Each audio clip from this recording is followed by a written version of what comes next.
So, I've been playing Crimson Desert for the past couple of weeks. Pearl Abyss were kind enough to send out review codes well in advance, which was very nice. It gave me a lot of time to sink my teeth into this game.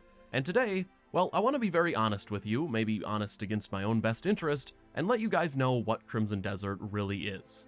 And I say it that way, maybe unintentionally sounding a little ominous, because the truth is that depending on what you're looking to get out of Crimson Desert, this game is either going to horribly disappoint you, or possibly check enough boxes to make you very happy for 100 or so hours.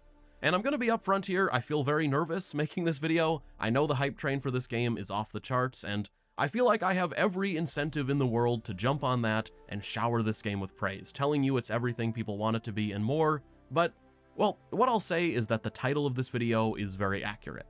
So, Crimson Desert is a game that gets you started in its open world almost immediately. There's an extremely short prologue where you're introduced to your main character Cliff. He's part of a clan called the Greymanes, who are attacked 90 seconds after you meet them. He falls into a river and boom. There's your story set up. Cliff is separated from his friends. Now find them and do things in the open world.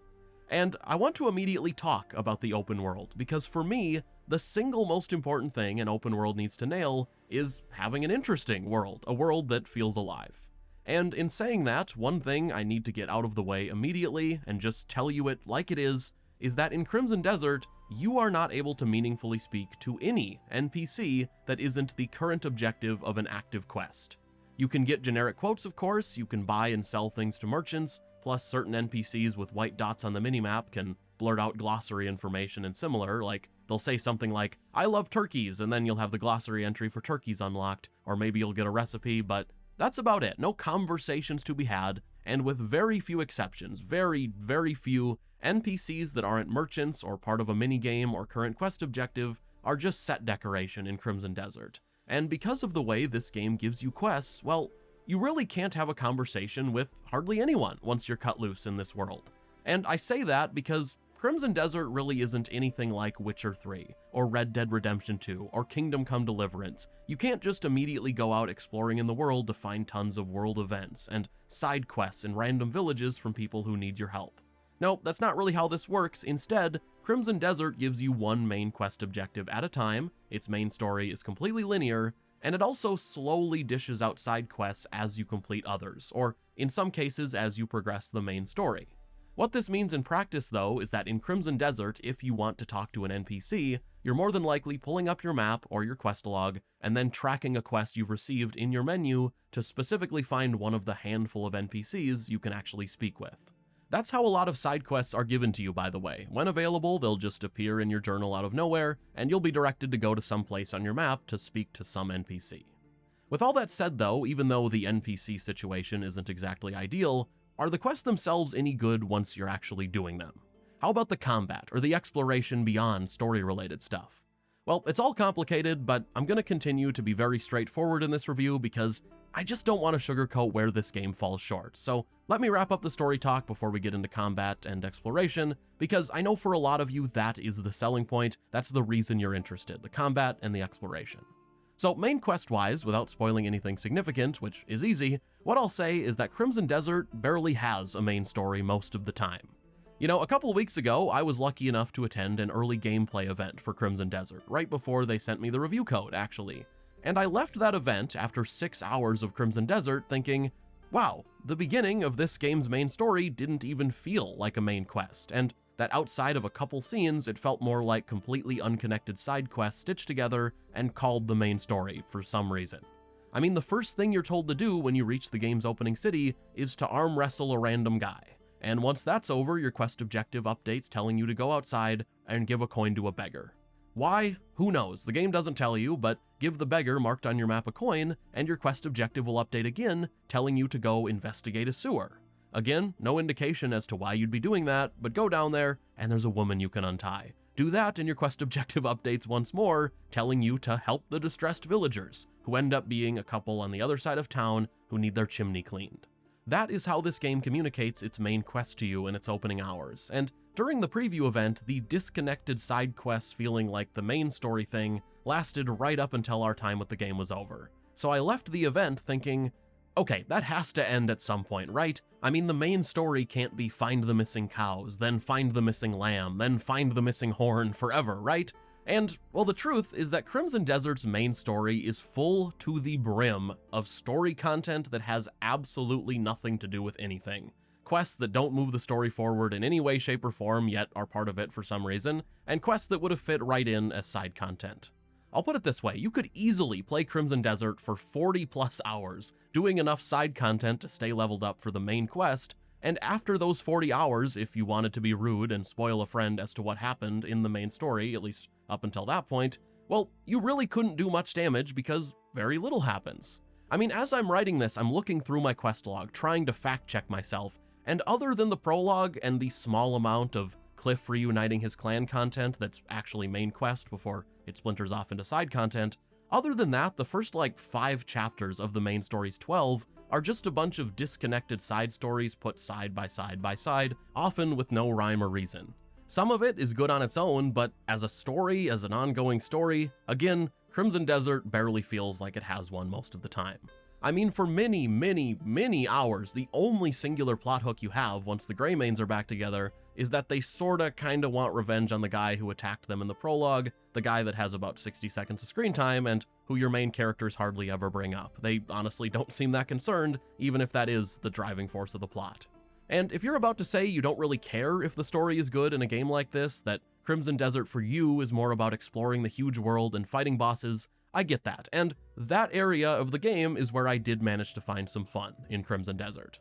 Although, I will say, Crimson Desert story cutscenes are completely unskippable, you can only fast forward them a little bit, which I think is a funny thing in a game like this where, well, a cutscene skipping option would be nice at times.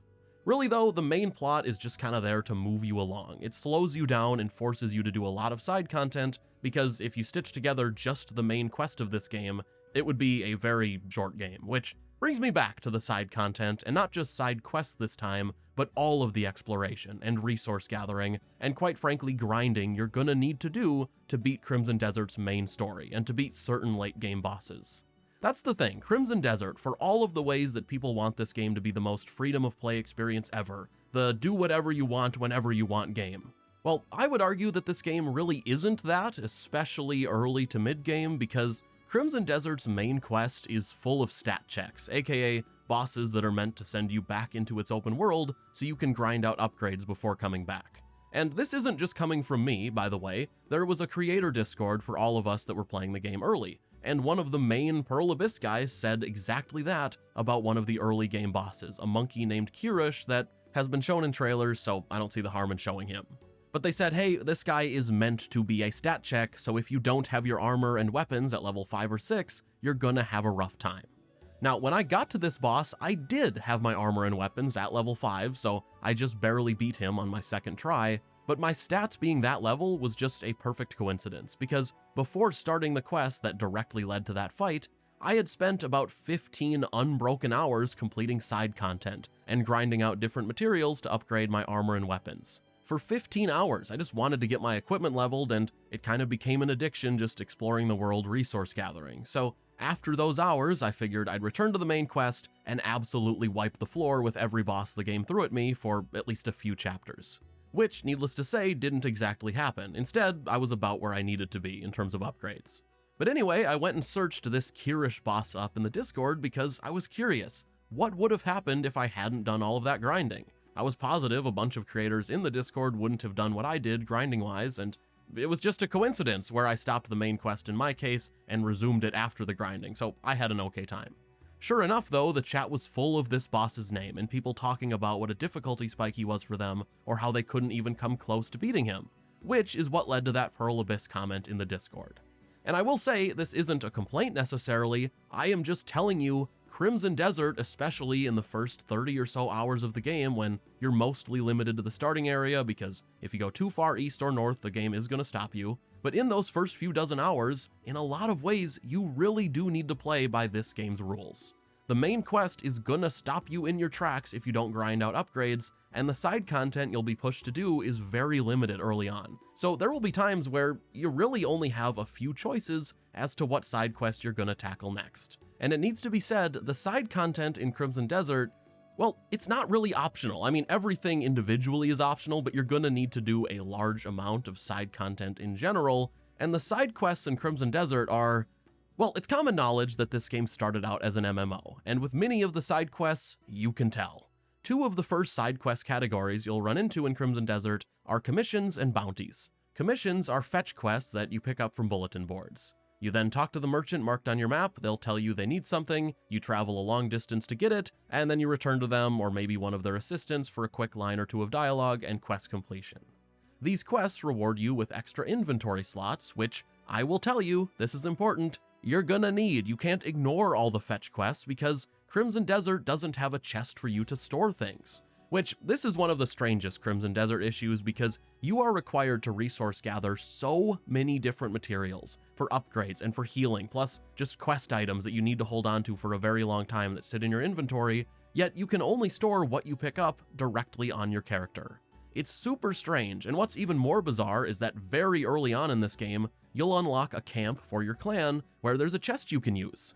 Except, you can only take things out of the chest. You can't put anything in, which sounds like a bug, but it's not. The chest in the camp is basically a lost and found for items that you didn't pick up on enemy bodies, and once something is taken out of the chest, it can't be put back.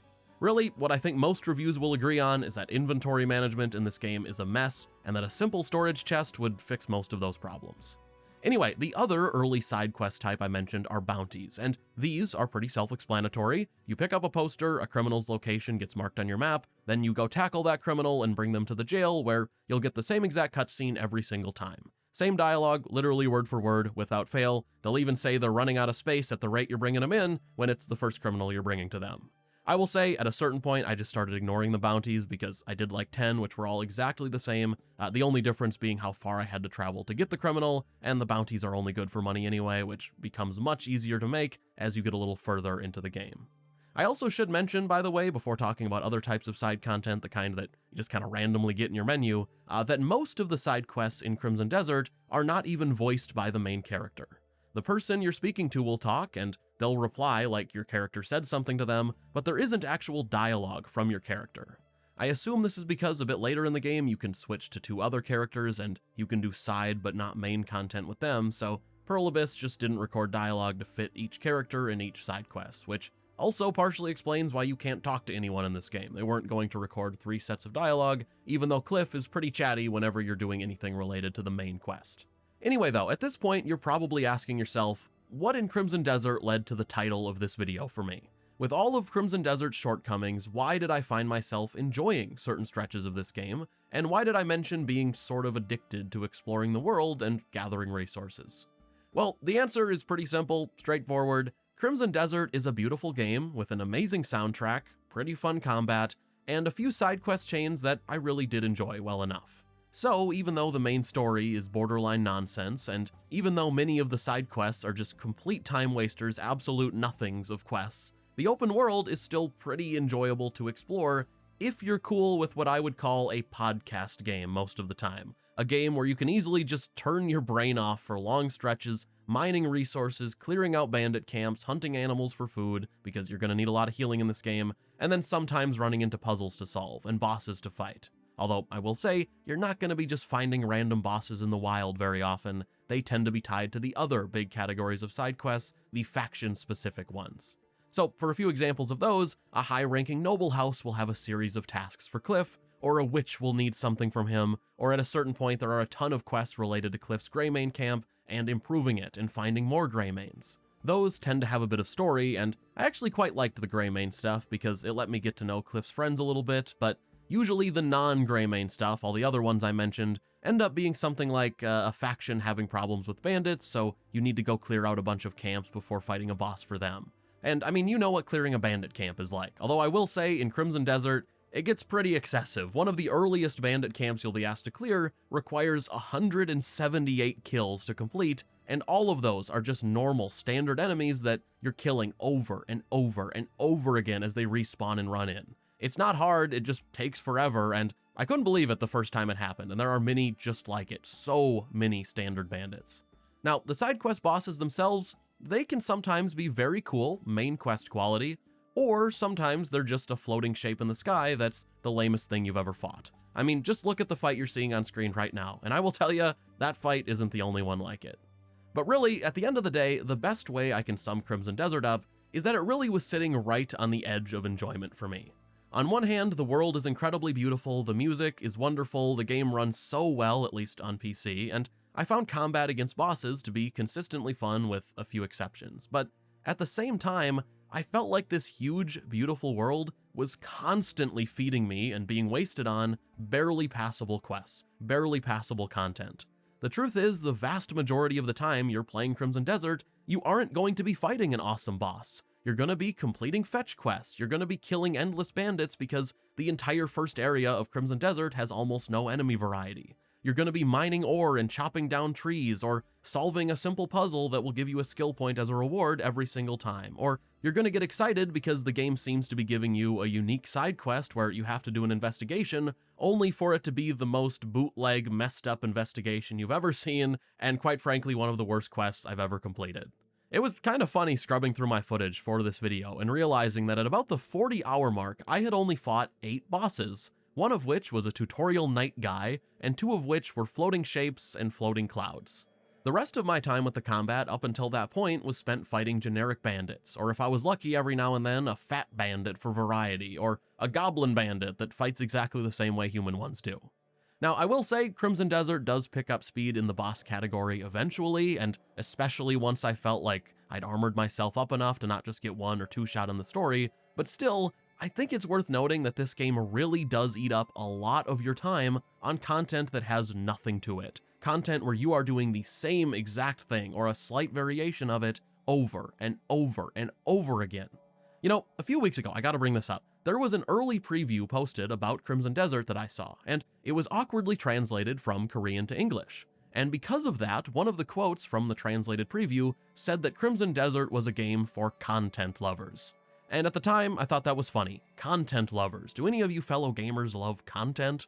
However, as I've played Crimson Desert, I actually think that's a great description of this game. Because genuinely, who I would recommend this game to is someone who really just wants a huge, huge time sink. If you think this world visually looks amazing, which it does, and you just want a game that you can put tons of hours into, but knowing full well and accepting that this is a game that will give you tons to do, but most of it will be very repetitive and simple, and that most of the time this game will be feeding you content and quests that consist of talk to one NPC, do thing you've done 100 times already, talk to NPC again for quest completion. If that sounds good and you're on board with that for the occasional really good boss fight or solid side quest that you'll come across sometimes, then yeah, give this game a try. If that sounds fun to you, you'll probably be happy with it.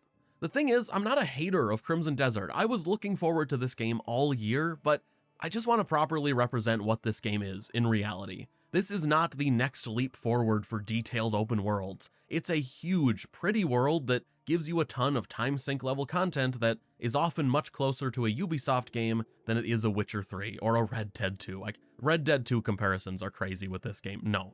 For me, most of the content in this game sat right on the line where I was having a decent time, a passable time, but I was also constantly wishing this game would step it up and stop phoning it in with dozens and eventually hundreds of paper-thin, repetitive quests.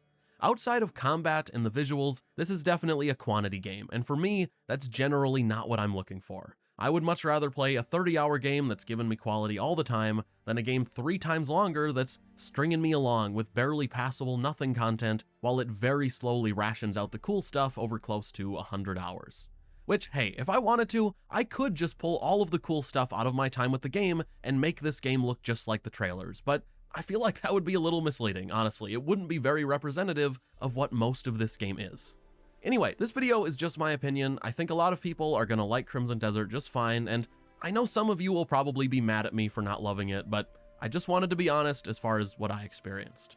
That said, if you enjoyed this video, please consider leaving a like. If you're new around here, feel free to subscribe, and if you have any questions, feel free to ask them in the comments. I know I didn't talk about certain systems like crime or the smithing, which just amounts to bringing materials to a guy and watching a cutscene of him smacking a metal plate, even if you're upgrading a cape or a wooden shield, or, well, this is a huge point to stick at the very end, but Crimson Desert has a lot of systems that are just like that. They check a box, they're technically there, but there's not really much to them.